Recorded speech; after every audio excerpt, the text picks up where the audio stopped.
अस्सलाम वालेकुम student, this is Afsheen Ahmed most welcome my YouTube channel D S Afsheen student. आज हम करेंगे वर्नियर कैलिपर से मेजरमेंट। और यहाँ पे जो हमारे पास क्वेश्चन है, to measure the area cross section by the area diameter of a solid cylinder with vernier calipers. Vernier caliper की मदद से हमने इसकी मेजरमेंट्स करनी है सॉलिड सिलेंडर की, उससे हमें एरिया मालूम करना है। एरिया मालूम करने से पहले हम इसका डायमीटर निकालेंगे। डायमीटर इसकी लेंथ कैसे मालूम की जाती है, सबसे पहले वर्नियर कैलिपर के ऊपर आ जाए। पहले मैं आपको इसके बारे में थोड़ा सा बता दूं ये क्या होता है और कैसे हम इसके मेजरमेंट करते हैं। बेटा वर्नियर कैलिपर के दो स्केल होते हैं। इसको बोलते हैं फिक्स स्केल जो अपनी जगह पर रहता है, और इसके जो ऊपर वाला होता है ना, इसको हम बोलते हैं मूवेबल स्केल। और इसका दूसरा नाम होता है मूवेबल स्केल के साथ वर्नियर स्केल, और इसको हम बोलते हैं फिक्स्ड स्केल। ठीक है, ये और मेन स्केल भी बोला जाता है। मेन स्केल को फिक्स स्केल भी बोलते हैं और वर्नियर स्केल को मूवेबल स्केल बोलते हैं, क्योंकि ये मूव भी हो जाता है। और इसके ना दो जा होते हैं, एक होता है इनसाइड, इसको इनसाइड जा बोलते हैं, और एक इनको आउटसाइड बोलते हैं। इनमें हम क्या करते हैं, इससे मेजरमेंट की कैसे की जाती है वो मैं भी आपको सिखाता हूँ। तो जैसे हम कोई भी चीज़ ले लेते हैं, तो जैसे हम ये ले लेते हैं जी, हमने एक नॉब ले लिया, इसकी हम देखें एक सॉलिड सिलेंडर और एक वर्नियर कैलिपर। इससे हम इसकी मदद से जो है ना हम क्या करने लगे हैं, इसकी डायमीटर मालूम करने लगे हैं। ये देखें, जैसे आपने क्या करना है, सबसे पहले इसके अंदर रख के ना इसको ऊपर से टाइटली जो है ना ऊपर से टाइट कर देना इस लॉक से, ताकि ये हिले ना।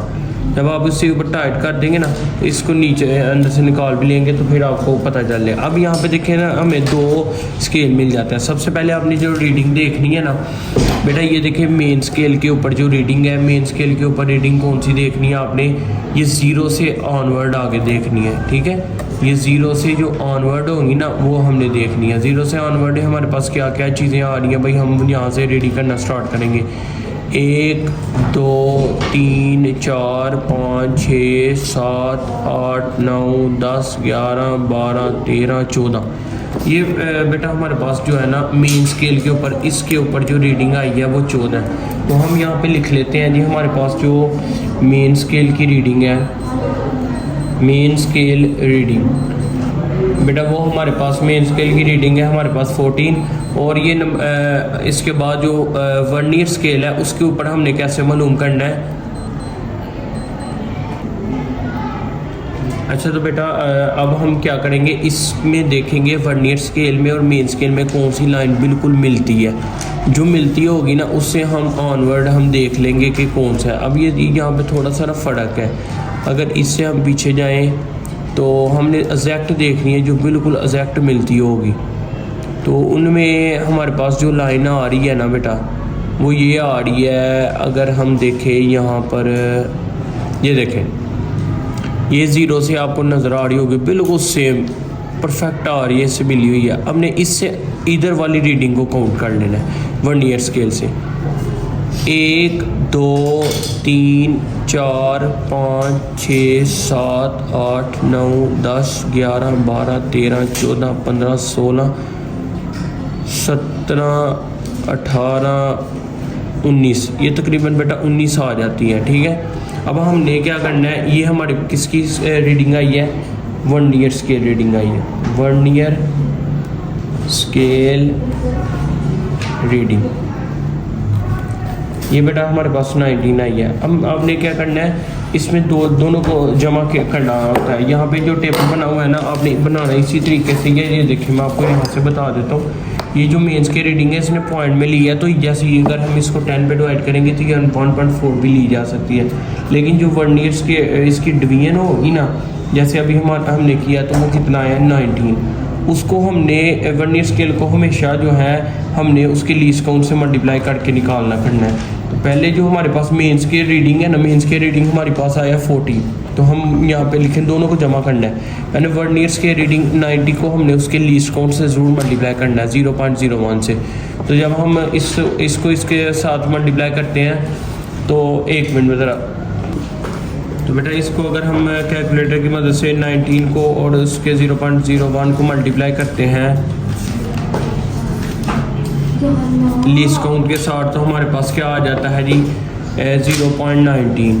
अब बेटा हमने इन दोनों को जो है ना डायमीटर निकालने के लिए हम दोनों रीडिंग को जमा कर लेते हैं। मेन स्केल रीडिंग हमारे पास क्या आती है जी 14 है, वो यहाँ पे हम 14 लगा लेंगे। इसको आप पॉइंट में भी ले सकते हैं, 10 पे डिवाइड करके 1.4 भी ले सकते हैं, जैसे आपको दिखाई भी दे रहा है, लेकिन ये जो आती है रीडिंग वही लेते हैं। इसके बाद 0.19 को जो है ना हमने जमा कर लेना है।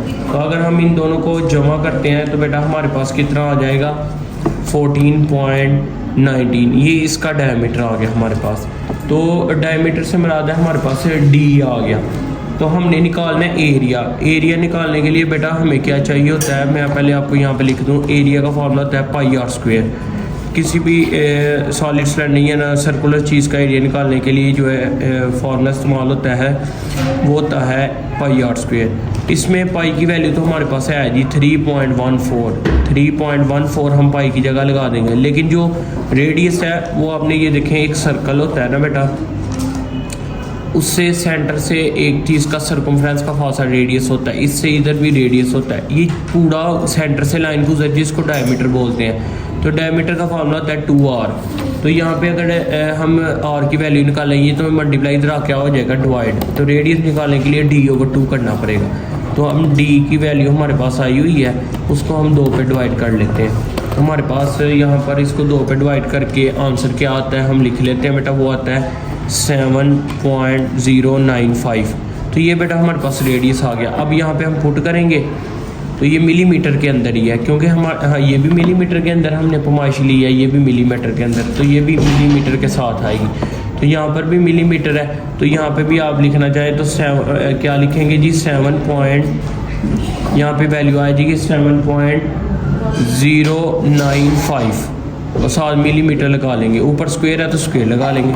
अब हमने क्या करना है, इसका स्क्वायर के पहले स्क्वायर लेना है, इसका हम स्क्वायर लेते हैं और साथ जो है हम मल्टीप्लाई कर देते हैं 3.14 के साथ। तो बेटा हम मल्टीप्लाई करते हैं तो ये हमारे पास कितना आता है 158 आता है। कितना आता है 158.06 और 0645 लिख लेते हैं, तो मिलीमीटर का स्क्वायर बन जाता है।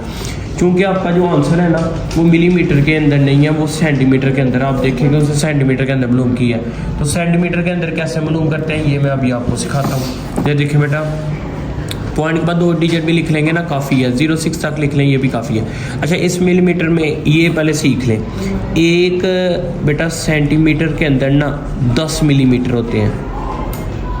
क्या मैंने बोला है, 1 सेंटीमीटर के अंदर 10 मिलीमीटर होते हैं। मैंने निकालना है 1 मिलीमीटर, कुछ नहीं तो समझो 1 लगा हुआ है, तो 1 मिलीमीटर कैसे निकलेगा, 10 पे इधर भी डिवाइड कर दूंगा और इधर भी 10 पे डिवाइड करूंगा तो 1 बन जाएगा।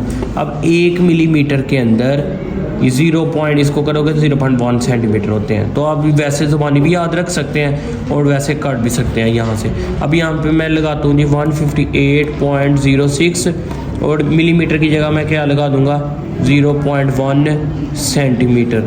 ठीक है बेटा, इसका मैं स्क्वायर लूँगा तो 158.06 मल्टीप्लाई ये मेरे पास आ जाएगा बेटा 0.01 सेंटीमीटर स्क्वायर। तो मैं अब इसको 0.01 से मल्टीप्लाई करता हूँ तो क्या जवाब आता है, 0.01 से मल्टीप्लाई करूँगा तो मेरे पास बेटा जो जवाब आएगा वो आ जाएगा जी 1.58 और 06 और साथ क्या लगा दूंगा सेंटीमीटर स्क्वायर। तो ये बेटा हमारे पास एरिया निकल आया। तो यहाँ पर जो एरिया अगर आप पॉइंट्स में भी ले सकते हैं, जैसे ये देखिए पॉइंट में लिया, अगर ये पॉइंट में लेते तो आपका समथिंग 0 पॉइंट कुछ भी आ सकता है। लेकिन बहरहाल आपने इसी तरीके से 3 पॉइंट बनाने, जरूरी नहीं सेम रीडिंग रखते हैं। आपने ये देखे डिवीजन आपने इसी तरह से टेबल बना लेना है। तो इस वजह से बाद में लीस्ट काउंट से मल्टीप्लाई कर दिया, फिर मीन्स के रीडिंग और जो वर्नियर्स के रीडिंग होती है ना, ये वाली जो निकाल के आई हुई है, इन दोनों को जमा किया जाता है। तो ये 3 वैल्यू डायमीटर कैसे निकालते हैं, जो एंड पे आंसर होता है उन तीनों को जमा करके ना, इनको जमा करके आया हुआ है आंसर। ये समझिए एक ही बात है, जमा करके जो आंसर आता है 3 पे डिवाइड करके डायमीटर आया। तो डायमीटर में आगे रेडियस निकालने के लिए d/2 करना पड़ता है, वो मैंने आपको समझा दिया। ये सारे का सारा उसी तरीके से है। तो आपने एंड पे जो है ना एरिया ऑफ सिलेंडर का ये हमारे पास एरिया ऑफ सिलेंडर का जो है ना एरिया आ गया। ठीक है, एरिया हमने निकालना था, ये हमने मालूम कर लिया। तो इसी तरीके से बेटा एक और प्रैक्टिकल है वैल्यू ऑफ, ये आपने अच्छे तरीके से सीख लेना है, ये बहुत इंपॉर्टेंट है। और एक प्रैक्टिकल है पेंडुलम की मदद से हम निकालते हैं जी वैल्यू ऑफ जी, उसके अंदर भी हमें रेडियस की ज़रूरत पड़ती है, हम इसी तरीके से निकालते हैं, तो वो भी आपको आना चाहिए। तो ये आप पहले सीखें फिर वो आपको आ जाएगा, वो भी इंशाल्लाह इस चैनल पे आपको मिल जाएगा। फिर भी किसी को समझ ना आए तो आप कमेंट्स में पूछ सकते हैं। जो हमें याद रखना है, मिलते हैं नेक्स्ट प्रैक्टिकल में। अल्लाह हाफिज़।